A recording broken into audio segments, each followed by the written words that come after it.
পরিবেশ ও বন্যপ্রাণ সচেতনতায় লাগাতার কাজ করে চলেছে বন দপ্তর ও বিভিন্ন স্বেচ্ছাসেবী সংগঠন।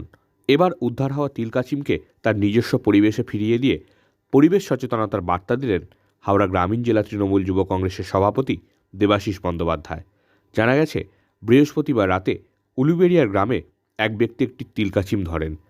সেটি জানতে পেরে তিলকাচিমটিকে উদ্ধার করে বৃহস্পতিবার নিকটবর্তী পুকুরে ছেড়ে দেন হাওড়া গ্রামীণের তৃণমূল যুব সভাপতি। তিলকাচিম যেটা আমাদের দেশীয় কচ্ছপ, এই কচ্ছপটি গতকাল রাত্রিবেলা আমাদেরই এলাকার একজন ধরে।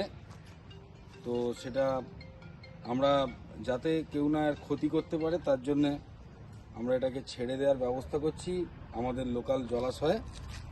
আপনারা নিশ্চিতভাবে, আপনাদেরও বলি যারা এই ভিডিওটি দেখছেন, যে এই ধরনের যদি তিলকাচিম বা দেশীয় কাচিম বা আরও বিভিন্ন ধরনের যে সমস্ত কচ্ছপ হয় বাংলা কথায়, সেই কচ্ছপগুলো না মেরে এদেরকে আমাদের পরিবেশ ভারসাম্য রক্ষার জন্য আপনারাও ছেড়ে দেবেন, আমরাও জলে ছাড়ছি।